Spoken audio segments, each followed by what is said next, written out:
Mike, athlète Gymshark, influenceur fitness de 21 ans, quasiment 1 million d'abonnés sur Instagram et plus de 1 million générés en ligne grâce à un système caché et bien rodé. Et pourtant, sans que personne ne le sache, il a généré une bonne partie de cet argent en faisant du coaching. Dans cette vidéo, je vais décortiquer exactement le système caché de Mike et comment est-ce que tu pourrais utiliser le même mécanisme si tu es coach en ligne. Avant de commencer, je me présente rapidement. Moi, c'est Gabriel, je ne suis pas un coach business ou un coach de coach. J'implémente seulement un système d'acquisition chez les coachs en ligne pour qu'ils puissent signer plus de clients à étiquette, justement. Donc c'est parti, on rentre directement dans le vif du sujet. Ce que tout le monde voit à la surface de l'iceberg, c'est que Mike a déjà plusieurs sources de revenus visibles, que ce soit Gymshark, sa marque de chewing-gum pour la mâchoire à Gum, même la monétisation YouTube, Instagram et des produits Low-Ticket qui doivent continuer à lui donner des revenus passifs, même aujourd'hui. Mais c'est pas ça qui va lui rapporter le plus dans les mois et dans les années à venir.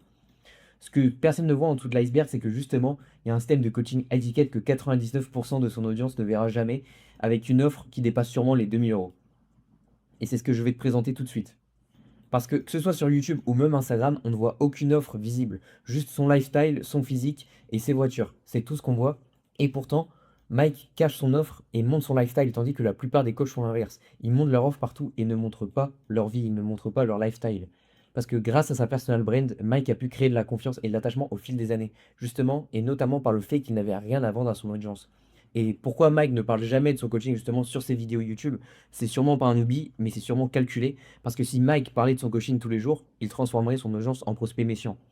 Et le problème de la plupart des coachs, c'est l'inverse. C'est qu'ils essayent de vendre trop souvent avant même d'avoir construit de la confiance avec leur audience. Et plus ils essayent de vendre, moins ça convertit. Et justement, en vendant jamais comme ça ouvertement, Mike, il préserve exactement ce qui fait que les gens achètent chez lui, et c'est la confiance. Et dans cette vidéo, je vais te montrer pourquoi ça marche et comment toi aussi, tu vas pouvoir signer plus de clients à étiquette que tu aies une grosse audience ou non. Et Mike a très bien calculé son coût grâce à une simple vidéo YouTube cachée qu'il a postée, que je vais te présenter tout de suite. Il s'agit de celle-ci, c'est tout simplement une VSL YouTube cachée. Ok, VSL qui signifie Video Sales Letter et qui s'intitule Comment j'ai construit un physique à 1 million d'euros. On peut penser que c'est une vidéo banale, un simple vlog ou une vidéo où il parle comme face caméra simplement, mais c'est pas ça, c'est différent. Et là, on parle pas d'une VSL classique, ok. Une VSL sur une page de vente qui est placée dans un tunnel de vente avec un appel à l'action explicite où la personne sait qu'elle est vendue. Non, là, on parle d'une vidéo YouTube, d'une organique VSL. Ça semble être une vidéo classique en apparence, mais en fait, cette vidéo, elle peut être envoyée partout grâce à un simple lien. Il y a également un appel à l'action, mais c'est plus discret. Tandis qu'une VSL classique, le spectateur le sait et sent qu'il est vendu. Là, le spectateur pense juste consommer une vidéo YouTube classique, ok. Il est plus confiant et moins sur la défensive. Il pense simplement consommer une vidéo comme une autre. Et je vais te montrer pourquoi ça marche, alors que tout simplement, sans le savoir, le spectateur passe à travers un cycle de vente pour prendre une action à la fin, tout simplement. Donc je vais te décortiquer cette vidéo de A à Z pour que tu comprennes le mécanisme et que tu saches comment ça marche. Dans un premier temps, ce que fait Mike, c'est qu'il fait un reframe. On le voit dès les 5 premières minutes de la vidéo où il passe une séance, il fait une séance de muscu avec son ami Maxime, et là il fait un reframe énorme. C'est-à-dire que son audience est habituée à le connaître comme un influenceur fitness, mais dès cette vidéo, il montre qu'il passe d'influenceur à coach, et ça montre directement son expertise et sa légitimité, et ça met du contexte pour le reste de la vidéo. Mike n'est plus vu comme un influenceur fitness, mais comme un coach auprès de son audience. Et ensuite, au bout de 5 minutes, c'est là où il y a le pic d'attention et le plus de monde sur sa vidéo. Il place un premier CTA, un premier appel à l'action, tout simplement. Dans son CTA, il utilise les mots réellement motivé, personnellement et si ton profil correspond. Tout simplement, il met un filtre. En fait, il ne vend pas, il qualifie, il sélectionne. Si tu te considères motivé, tu viens de te qualifier. Il utilise également le mot personnellement pour montrer qu'il y a de la proximité avec son audience et que c'est lui qui prend le temps de répondre à ses prospects, alors qu'en réalité, et je vais le montrer juste après, il a sans doute une équipe derrière. Mais le mot crée une relation directe avec Mike, une relation d'exclusivité, et pareil avec si ton profil correspond. Il ne vend pas, il sélectionne, c'est toi qui dois le choisir.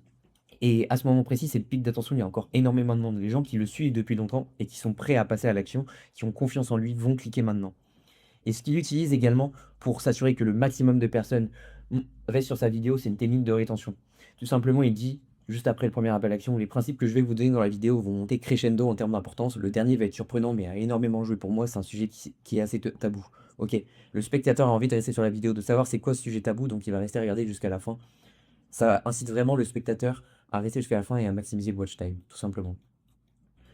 Ensuite, il sépare sa vidéo en plusieurs principes, en plusieurs piliers, où en fait il va montrer son expertise et en donnant de la valeur directement actionnable pour les spectateurs qui regardent, des conseils concrets.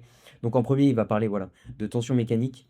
Ensuite, il va parler de côté nutrition avec pareil, il parle de son expertise et de valeur directement actionnable. Et là, Mike va faire un truc très intéressant, c'est qu'il va dire tout simplement, je te dis quoi faire, pas comment. Après avoir donné quasiment 20 minutes de conseils concrets, ce qu'il va dire, en fait, ce qu'il va faire, en fait, c'est qu'il donne le quoi et qu'il vend le comment, tout simplement. Et en fait, ça permet de créer un gap énorme entre les conseils gratuits et le besoin de se faire accompagner. Ok? Il te donne les principes, mais il te fait ressentir la nécessité et le besoin que toi, tu te fasses accompagner pour pouvoir atteindre ton objectif. Ensuite, il va placer ici un deuxième appel à l'action. Donc là, il va clairement mentionner explicitement qu'il a une équipe derrière lui. Ok, mais il continue quand même à utiliser le mot personnellement, je te recontacterai pour qu'il fasse bien comprendre que c'est lui qui contacte pour vraiment créer un sentiment de personnalisation, d'exclusivité. Ah, je peux parler directement à Mike. Et il va encore utiliser également le mot éligible pour montrer qu'en fait, littéralement, c'est pas une vente, c'est une candidature. C'est une candidature pour que Mike te sélectionne pour son coaching. Ensuite, il continue sur des conseils assez globaux quand même, où il parle de sommeil et encore une fois, il montre encore une fois son expertise et qu'il est bon. En fait, pendant toute la vidéo, je vais te le présenter juste après, Mike ne se place pas comme un coach, il se place comme un mentor. Et ça, c'est super important et ça joue vraiment son rôle là-dedans. Le quatrième principe, et ça, c'est le plus important, là, il part sur un sujet totalement différent. Il parle sur un sujet tabou, comme on a parlé, où il parle de masturbation, de scroll, de dopamine, de testostérone. Ok, là, on est sur un truc totalement différent. On est sur un type de profil totalement différent. Jusqu'ici, le viewer pense que Mike cherche des gens qui veulent un beau physique. Et à partir de ce moment-là, il cherche vraiment à qualifier un maximum. C'est un filtre identitaire. Il cherche des hommes qui veulent reprendre le contrôle de leur vie, pas des gens qui veulent juste changer leur physique. Et je vais t'expliquer justement pourquoi est-ce qu'il utilise ce principe à la fin. Et maintenant, le CTA final, en fait, il utilise encore une fois un dernier appel à l'action pour les dernières personnes qui ont regardé les 30 minutes, qui sont probablement les plus chaudes et les plus probables de passer à l'action. Un dernier appel à l'action pour rappeler de, voilà, remplir le typeform qui est en description pour candidater pour son coaching. Et je vais t'expliquer maintenant pourquoi, les trois raisons pour lesquelles il a parlé de ce principe-là à la fin, et ça a vraiment son importance. Dans un premier temps, bien sûr, il y a pour la rétention, parce que il parle du dernier sujet tabou à la fin, on a envie d'en savoir plus, on a envie de savoir de quoi il va parler. Il place ça en dernier parce que sans confiance préalable, la moitié des viewers vont fermer la vidéo. Ok, on commence pas une vidéo en parlant de masturbation, de scroll, de dopamine, de testostérone. C'est très spécifique et c'est vraiment un profil spécifique de personnes qui veulent reprendre le contrôle de leur vie. Alors qu'avant, il donnait des conseils physiques plus globaux qui peuvent s'appliquer à plus de monde, où il montrait son expertise. Donc voilà pourquoi dans un premier temps. Ensuite, là, il qualifie vraiment encore plus. Il cherche des hommes qui veulent vraiment reprendre le contrôle. Et donc, si ça te dérange, tu pars de la vidéo naturellement, tu décroches. Par contre, si ça te parle, là, tu corresponds à son client idéal, ok? Il cherche des hommes qui veulent reprendre le contrôle de leur vie et construire un physique. Et si tu es son client idéal, et bah, tout simplement, tu te reconnais et tu restes écouté. Ensuite, et ça, c'est sa vraie différenciation par rapport aux autres coachs du marché. Bien sûr, Mike a construit une confiance et une brand au fil des années avec son audience, mais là, il n'a pas une relation de vendeur-acheteur, ou il n'a pas une relation non plus de coach à élève. Il a une relation de mentor, littéralement de mentor. En fait, tout au long de la vidéo, il dit ça, il te dit, je dis ça parce que j'ai déjà vécu ça et je sais ce que c'est. Et c'était les conseils que j'aurais aimé avoir quand j'étais plus jeune. En fait, il se positionne vraiment comme un mentor qui veut éviter que tu fasses les mêmes erreurs qu'il a fait dans le passé. Et il différencie en fait naturellement de tous les autres coachs sur le marché qui donnent des conseils très généraux en parlant de sujets tabous. En fait, il ose simplement dire des trucs que personne n'ose dire. Et c'est ça qui le différencie naturellement de la masse et qui vont faire que les gens vont passer à l'action. En tout cas, ceux qui sont restés jusqu'à la fin de la vidéo. Et en fait, Mike, il se positionne pas comme un simple coach sportif comme les autres. Il va pas te parler de glucides. Il va se positionner comme un mentor, comme un guide, en disant des choses que personne n'ose dire. Il se positionne comme un guide de vie masculin pour que tu reprennes le contrôle de ta vie et que tu atteignes le physique que tu as toujours rêvé d'avoir. Mais la vidéo, c'est juste la première couche. Et le plus intéressant, c'est ce qui se passe juste après. Et d'ailleurs, si tu veux construire ce type de vidéo, reste bien jusqu'à la fin parce que je te donnerai la trame complète pour que tu puisses faire la même chose pour ton coaching. Parce que contrairement à beaucoup de coachs, Mike, en fait, il a compris quelque chose d'essentiel. Mike, il vend en réalité pas du coaching, ni une simple transformation physique.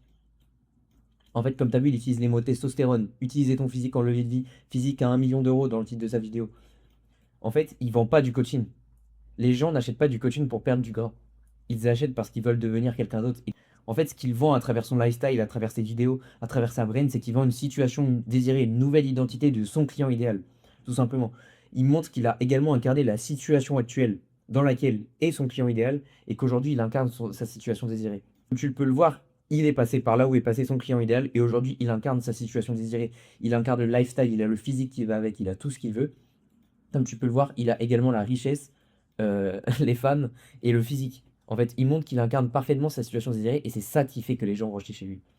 Et tant, si toi aussi t'es coach et que tu vas en perdre 10 kilos en 12 semaines, en fait, tu te bats contre des centaines de coachs identiques avec les mêmes chiffres. Mais le jour où tu fais comme Mike et que tu commences à vendre une identité et que tu montres que tu incarnes l'identité désirée de ton client idéal, de ton avatar, en par exemple devenant l'homme qui contrôle son physique, qui contrôle sa vie, t'as plus de concurrence directe parce que tu vends plus un résultat, mais tu vends une nouvelle identité, une nouvelle version de la personne. Et si tu as une plus petite audience que Mike, c'est encore plus important parce que Mike, il peut se permettre d'être un peu plus vague. Il a 1 million de personnes qui lui font déjà confiance, mais toi, si tu as moins d'abonnés, moins d'audience, ton offre, en fait, elle doit être tellement précise et tellement identitaire que la personne qui la lit se dit, en fait, c'est exactement pour moi. Ce mec-là peut m'aider. Parce que sinon, tu vas être en concurrence avec des coachs comme Mike qui seront encore plus spécifiques que toi. Donc, c'est super important que tu prennes ça en compte. Ensuite, ce que fait Mike, c'est qu'il utilise tout simplement un Typeform pour trier tous ses prospects. Donc, l'appel à l'action guide, en fait, après 32 minutes de vidéo sur un Typeform dans lequel les personnes vont répondre à des questions pour candidater pour son coaching. Les 3 premières questions, elles sont celles-ci, elles vont permettre de trier énormément de gens. En fait, il va simplement demander quel âge as-tu. C'est un filtre démographique, mais un peu caché, parce qu'en réalité, c'est un filtre pour qualifier la situation financière de la personne. Quelle est ta situation professionnelle? Et également, il demande les informations, et ça a son importance. Quel âge as-tu? Tout simplement, les personnes qui ont moins de 18 ans ne seront pas qualifiées parce qu'elles n'auront pas l'argent d'acheter un coaching à étiquette. Pareil pour la situation professionnelle, les personnes qui répondent étudiants ou sans emploi vont être directement disqualifiées parce qu'elles n'auront pas les sous. En fait, avec ces 3 premières questions, Mike peut en savoir énormément sur la personne et qualifier tout simplement les personnes qui vont y répondre. Et juste après, il demande le prénom et le numéro de téléphone de la personne. Et ça, même si la personne ne va pas jusqu'au bout des questionnaires parce qu'il y a d'autres questions qui viennent après, ça permet tout simplement de recontacter le prospect et de savoir s'il est qualifié simplement parce qu'il a répondu aux 2 premières questions qui sont les plus essentielles et qui qualifient directement sur ses finances. Toutes les personnes qui ont moins de 18 ans, qui sont étudiants et sans emploi, ne vont probablement pas être contactées. Et il y a une fonctionnalité assez sympa avec Typeform, c'est que même si la personne ne va pas jusqu'au bout du questionnaire, même si elle n'envoie pas toutes les questions, tout simplement, tant qu'elle remplit ces 3 premières questions, tant qu'elle a le prénom, tant que Mike et son équipe ont le prénom et le numéro de téléphone de la personne, ils peuvent tout simplement recontacter ses prospects, même s'ils ne remplissent pas le formulaire jusqu'au bout. Ça permet de garder le maximum de personnes qualifiées qui ne vont pas jusqu'au bout. Ensuite, il ajoute bien sûr des questions de qualification supplémentaires, donc par exemple sur l'objectif de la personne pour en savoir un peu plus et personnaliser un peu plus la prise de contact et l'appel qui viendra ensuite. Ensuite, le revenu mensuel approximatif, encore une nouvelle question qui permet de qualifier encore plus. Ok. Parce que savoir le métier, savoir l'âge, c'est bien, mais le revenu mensuel, c'est encore plus précis. Qu'est-ce qui bloque le plus aujourd'hui? Donc, qu'est-ce qui bloque le plus la personne pour atteindre son objectif? Bien sûr, selon le blocage, selon la douleur et le blocage de la personne, elle sera prête à mettre un autre prix. Parce que par exemple, une personne qui essaye de perdre du poids depuis des années aura un plus gros blocage, une plus grosse douleur qu'une personne qui vient juste de s'inscrire à la salle et donc sera prête à payer plus cher parce que ça fait longtemps qu'elle essaye de régler cette situation et n'y arrive pas. Et ensuite, s'il a déjà investi dans un coach ou un programme payant, pareil, une question de qualification supplémentaire sur les finances, une personne qui a déjà investi est beaucoup plus susceptible d'investir également dans un nouveau coaching à étiquette. Et la question entre oui, plus de 2 000 € laisse penser que sans tout son accompagnement avoisine ce prix-là. Mais bien sûr, ça doit être également personnalisé aux objectifs de la personne et à la durée de l'accompagnement derrière. Et si toi aussi, tu utilises peut-être encore des Google Forms, tes coachs, je te conseille vraiment d'arrêter ça parce que je vais m'expliquer juste après, mais en fait, un Google Form crée énormément de friction et te fait perdre des prospects sans que tu le saches. Alors qu'un Typeform, justement, est tout simple, quelques questions simples et qui permet de garder de récupérer les profils des prospects qui auraient potentiellement décroché du formulaire comme je te l'ai montré juste là. En fait, ces 3 questions suffisent à récupérer des prospects même s'ils ne répondent pas à celle-là. Et ça, c'est super important que tu le comprennes aussi. Si tu as une grosse audience comme Mike ou non, en fait, tu auras probablement beaucoup de prospects intéressés par ton coaching. Tu auras une grosse audience, tu auras plein de gens. Mais le problème, c'est que parmi toute cette audience, il y en aura énormément qui ne seront pas qualifiés. Donc ce que tu veux faire, c'est comme Mike, faire un travail de qualification et de friction en amont, tout simplement. Plus tu vas augmenter la friction, moins tu auras d'appels, mais plus ces appels-là seront qualifiés. Donc ce sera des personnes qui seront prêtes à changer et prêtes à mettre le prix pour payer ton coaching. Donc là, c'est le message qu'on reçoit sur WhatsApp après avoir rempli le formulaire et après avoir été qualifié par l'équipe de Mike. Ceux qui ne sont pas qualifiés ne sont pas contactés tout simplement. Ensuite, si tu as une plus petite audience, ce que je te conseille de faire, c'est justement d'enlever le moins de friction possible. Parce que si tu enlèves moins de friction, forcément, tu auras plus d'appels, tu auras plus de prospects, mais ils seront peut-être moins qualifiés. Mais si ton objectif c'est d'avoir plus de prospects, plus d'appels, il faut que tu enlèves la friction, c'est important. Donc potentiellement, mettre moins de questions et ne pas forcément qualifier la personne sur les finances. Et c'est pour ça que un Google Form dans lequel tu poses 20 questions et qui ne sauvegarde même pas la progression de la personne, bah, c'est potentiellement des prospects que tu perds sans que tu le saches. Et aussi, un truc très important, Mike ne demande pas l'adresse mail. Il ne demande pas l'adresse mail, contrairement à ce que beaucoup de gens font, il demande le numéro de téléphone. Et ça a son importance parce que le taux d'ouverture d'un mail, il est d'environ 20%. On est en 2026, de moins en moins de gens regardent leur mail. Tandis que sur WhatsApp, ça crée un sentiment de personnalisation exclusif. On se dit, ok, c'est Mike directement, personne qui m'envoie un message. Surtout que lorsque tu reçois un message de quelqu'un sur WhatsApp, tu es entre la famille, les amis, etc. Il y a un sentiment de proximité énorme et le taux d'ouverture sur WhatsApp dans le premier message, il est de plus de 90%. Comme tu peux le voir, le message il ressemble à ça. Yo Gabriel, c'est Mike, je t'envoie un message parce que tu as répondu à mon formulaire. Là, on pense littéralement que c'est Mike qui nous envoie un message et qu'on a été sélectionné pour son coaching. Là, les chances de convertir derrière à partir de ce premier message, elles sont énormes. Plus que pour n'importe quel coach qui enverra un message à quelqu'un. Là, c'est sans doute son équipe, et je vais venir juste après qui te contacte. C'est pas Mike en personne. Tu réponds à un message comme si tu répondais à un ami, la garde est énormément baissée. Tu penses juste que c'est Mike qui te sélectionne pour son coaching. Tu ressens vraiment en fait un sentiment de personnalisation et d'exclusivité. Et est-ce que Mike envoie lui-même ses messages à chaque prospect? Probablement pas. Avec quasiment 1 million d'abonnés, il a plein de projets en parallèle, à Gymshark, etc. Il a probablement du coup des setters qui qualifient et qui envoient les messages directement aux personnes, des closers qui prennent des appels et qui s'occupent justement de vendre son accompagnement, et probablement des coachs, parce que il va probablement pas coacher chaque personne individuellement. Je pense qu'il doit dépasser aussi un certain volume, donc il a probablement aussi des coachs qui gèrent ça pour lui. Et ce système, il est brillant, mais il fonctionne parce que Mike a quasiment 1 million d'abonnés et qu'il a une brain construite depuis des années. Mais il y a des erreurs concrètes dans ce système et dans ce funnel, des choses que Mike fait probablement volontairement parce qu'il veut rester perçu comme un influenceur fitness et non pas comme un coach. Mais toi, si tu es encore à ce moment de la vidéo, c'est probablement pas que tu as envie d'être influenceur. Donc, je vais t'expliquer ce que tu dois faire différemment, justement, si tu souhaites faire comme Mike et développer un système similaire. La première erreur qu'a fait Mike, c'est une seule vidéo de conversion sur sa chaîne YouTube. Et c'est sans doute volontaire, comme je t'ai dit, parce qu'il ne veut pas être trop dans la vente et mettre en avant son coaching de partout. Mais sur toute sa chaîne YouTube, il y a une seule vidéo qui sort du lot et c'est celle-ci. C'est la seule vidéo avec le Typeform dans la description. Et ce que je veux dire, c'est que si par exemple quelqu'un découvre Mike via la vidéo J'achète une Lamborghini à 21 ans, il est moins susceptible de prendre son coaching, tout simplement parce qu'il n'y a pas d'appel à l'action direct vers son coaching, vers la candidature. Mais bien sûr, la plupart de son audience et du public qui regarde ce type de vidéo n'est probablement pas qualifié pour son coaching, et je vais venir juste après pourquoi. Pas d'Instagram, pas de YouTube, rien. Juste une simple vidéo. Et en fait, les gens, quand ils vont sur ces autres vidéos, du coup, ils voient un influenceur lifestyle, pas un coach. En fait. Et sur ces autres vidéos, il pourrait y avoir des prospects potentiels qui passent, entre guillemets, devant la vitrine, mais sans jamais entrer dans le magasin parce qu'ils ne savent pas qu'il y a une offre. Donc, il a une simple vidéo de conversion, entre guillemets, mais c'est cette vidéo qui lui permet et qui va lui permettre de générer plusieurs dizaines de milliers d'euros dans les semaines à venir également. Et en fait, l'erreur qu'il fait du coup, c'est que sur sa chaîne YouTube, il fait uniquement des vidéos lifestyle et de connexion. En fait, ça, c'est vraiment le type de vidéo à faire parce qu'il montre qu'il vit la situation désirée de son audience, mais il n'a aucun contenu qui prouve qu'il s'est coaché. Les gens voient un influenceur et pas un coach. Et c'est pour ça aussi que cette vidéo a fait le travail de reframe, mais à travers les autres vidéos, les gens le voient quand même qu'un influenceur et moins qu'un coach. Donc sa légitimité et sa crédibilité peuvent être en jeu également. Également dans sa vidéo, il n'a mis aucun témoignage ni aucun résultat client, donc la confiance repose uniquement sur sa brand et sur sa marque personnelle et non pas sur ses résultats. Et pourtant, Mike a des résultats. En cherchant un peu, j'ai remarqué que justement, il avait pu apporter des super résultats à des personnes, mais qu'il ne les avait pas mis en avant dans la vidéo. C'est quelque chose qu'il aurait pu faire. Et en fait, Mike, il laisse probablement pas mal d'argent sur la table dans ses autres vidéos qu'il en génère avec sa vaisselle, parce que chaque vidéo a 30-50 000 vues, mais qui n'a pas de chemin vers son offre, c'est de l'attention qu'il gaspille. Mais ce qui manque, c'est qu'il n'a zéro contenu, on va dire middle of funnel et bottom of funnel, qui permettent de montrer son expertise concrète et de montrer qu'il peut apporter des résultats aux gens. C'est ce qui manque. Il a uniquement du contenu qui permet de lui apporter pas mal de trafic en créant des vidéos lifestyle. Mais c'est ce qui permet aussi, c'est ce qui lui permet également de vendre parce qu'il montre qu'il vit la situation désirée de son audience. La deuxième erreur, c'est dans son audience. En fait, lorsque tu montres des lambeaux, des voitures, etc., tu vas pas forcément attirer des gens riches. Tu vas souvent attirer des gens broke qui veulent justement ces voitures et qui désirent ces voitures. Pareil, quand tu parles de testostérone, de scroll, de masturbation, à la fin de la vidéo, c'est pas forcément des entrepreneurs que tu vas tirer parce que les entrepreneurs, ils ont rarement ce type de problème de masturbation ou de dopamine. En général, ce sont des gens qui sont disciplinés dans leur vie. Donc, il y a énormément dans son audience qui sont très peu qualifiés. Et le problème, c'est qu'il y a un désalignement en fait entre son audience et son ICP. Donc, son ICP, Ideal Customer Profile, son client idéal. Parce qu'en fait, de base, il crée du contenu pour cet avatar. Donc son audience qui est entre 15 et 24 ans, on va dire, qui est étudiant principalement, qui veut son physique et qui du coup a un budget très limité. Alors que justement, il cherche à vendre à cet avatar-là. Donc son client idéal de coaching, ce serait quelqu'un de 25 à 34 ans, des entrepreneurs qui a un budget de plus de 2000 euros et qui a déjà investi dans un ticket et qui connaît la valeur du coaching. Le problème, c'est que son audience de base, c'est quelqu'un qui cherche du coaching pas cher et qui n'a pas forcément le budget à mettre. Tout simplement parce que son contenu et son audience qu'il a construite au fil des années attiraient ce genre de personnes.